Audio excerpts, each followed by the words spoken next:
for a writer, what does it really mean to win an award? Because you know, you have to, it's like in the Oscars, and you have these actors saying it doesn't matter, you know, winning an Oscar, winning an award.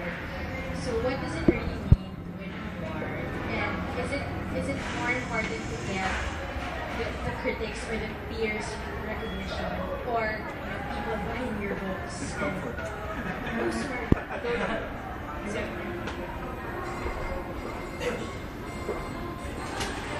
Okay, you have a choice of how I will answer this.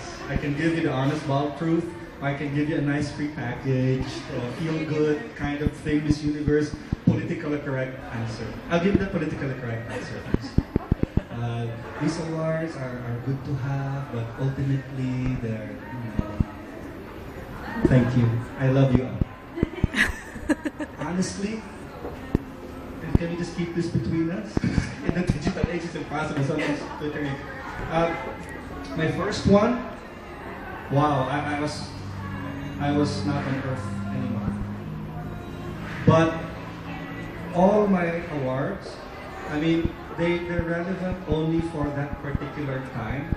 And it's like the light of a supernova, because by the time you're awarded for something, the work was done a year ago or a long time ago. It was a big deal for me when my novel won the Palanca for novel, because you can count the number of people who have won that, and they're wow, you know. And I never considered myself part of the establishment. I've always been a maverick.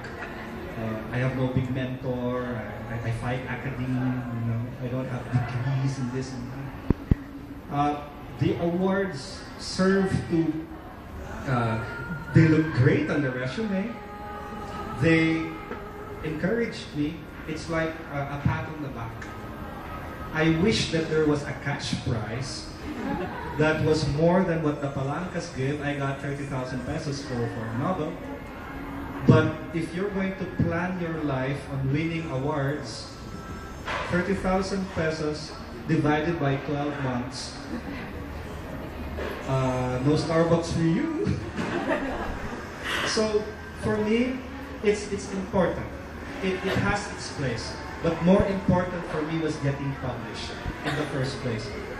Worth more than any award are letters from people who tell me that they read my book and it made them think, or it made them laugh, or it moved them, because that meant that on some level actually communicated. And the award is just a nice thing, or a medal, or a frame. And ultimately, it does nothing to sell your books. It does nothing to sell your books. It's just, you know, you can put there, "Oh, you're awarded, what have you?" That's nice. Really, what does it do? Because there are many, many, many, many more authors without these bejeweled awards who sell more books. And at the end of the day, this is about getting your books in the hands of readers, right? So, unless your writing path is this esteemed literary ivory towerish thing, in which publish or perish / get these awards / fellowships, workshops, chairs is the thing, forget about it. It has its place. More important is like what Chris said, just to keep writing and finishing and doing something about it. Working through your inventory, being a working writer. The awards, if you want them, you know what? They'll come. If you become good enough in that particular field. You may fail, and this is part of my life. I fall, I pick myself up. I fall, I pick myself up. It's the only way to go. Because if you're unskilled about these things, you'll just give up. Did you ask Niles about pleasing the critics or what? I don't like pleasing the critics. You know what's more important to me? My reader. My reader. Why? Because the critics will get a review copy for free. The readers, they will buy it. They will actually buy it with their money. The critics, they'll just publish this esoteric review about how Miss Yabes' book looks at the saloon, post-colonial, jealous, while looking at the ganito, ganyan, and it's all fantastic, highfalutin sounding. It may push a little copies, numbers, but ultimately, I'm sure Chris would enjoy just seeing someone while she's talking buy a book right there. So to us, it's not the critical praise. It's not. We straddle the literary and the commercial world. And I'm not afraid to say, I would rather sell a book than get critically praised. It does not mean that we will not work our asses off to make it the best that we can write. We continue to do that, but we want to sell, and we want you to buy our book. Courtesy of Wiley Publishing.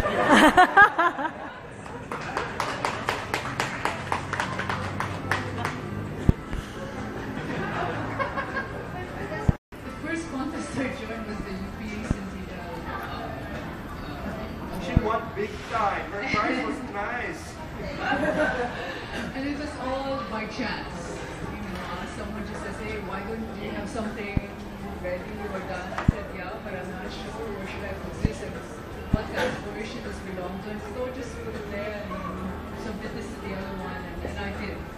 And it was all unexpected. Like I didn't even know when the announcement was going to be made. I was in Tawi-Tawi at that time. Talked about you.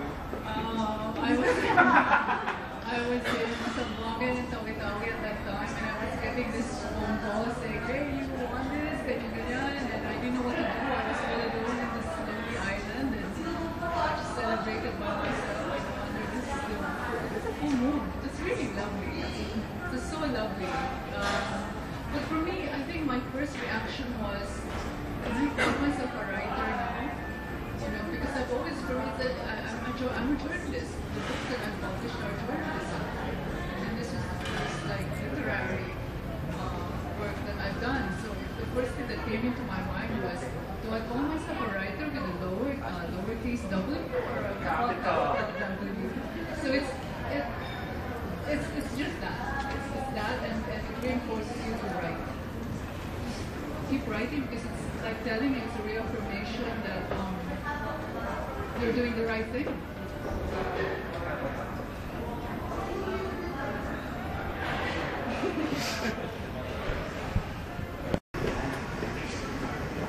Before, talking about what's more important, getting an award or whatever, I want to go back to basics. How do you win an award? What is award-winning writing? Or, what is that? What makes something award-winning is my question.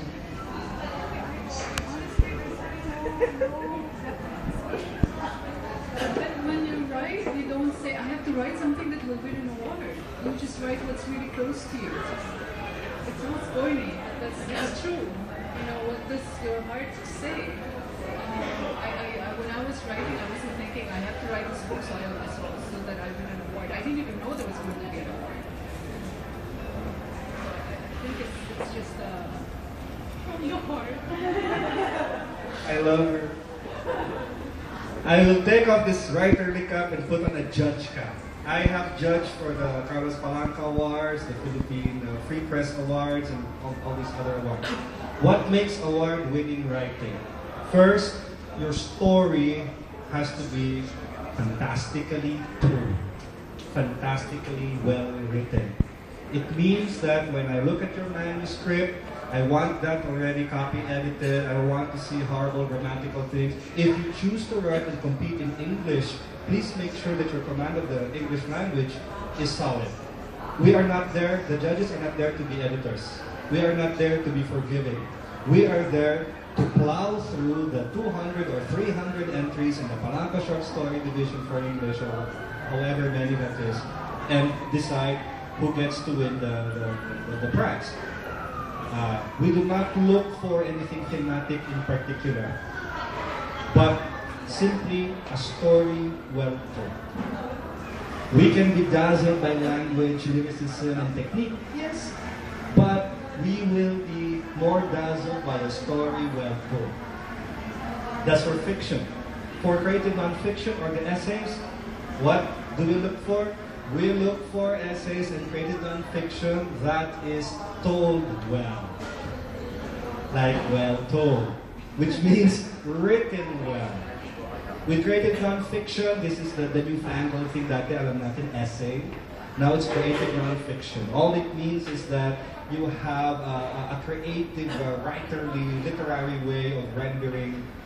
This is similar to what Chris is experimenting with, literary journalism. What are we looking for? A narrative that is engaging, that is well written. And truly, that's all. That's all. There is no secret formula. And believe me, my wife also judges. We alternate years. But sometimes when we're both judges, we don't talk in bed because there's a big pile of stories and we're groaning on occasion, judging different categories.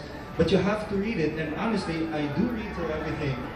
But if by the second page or so, your story doesn't engage me, your grammar is off, I'm not going to give you one more big chance because I have 200 more to read.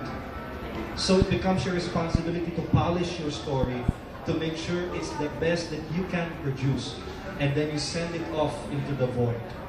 Like Chris did with her Centennial Awards, and she won both of them. I hate her. And then don't explain your story in any cover letter or anything like that. Perhaps if you're pitching for a book, you will need that. But for an award thing, for the Free Press, or certainly the Palancas, do not explain, dear sir, my story is about the waking up of a boy's epiphany in Mount Samar, God knows, blah blah. I deploy the following techniques. Flashback, semicolon. Flash forward, semicolon. Okay, don't do that. Basically, write the best you can before the deadline. Make sure you have enough time to polish it. Make sure that there is at least one other set of eyes that can take a look at your work to help you. And then send it off and forget about it. Forget about it. You should. Then, if you are in Tawi-Tawi, under a full moon, things can be good for you.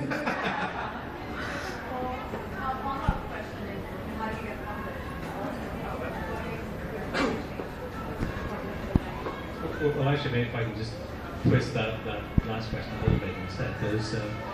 What's fascinating for me as a publisher is that a lot of times over the years when I publish books, and that I'm just convinced this is going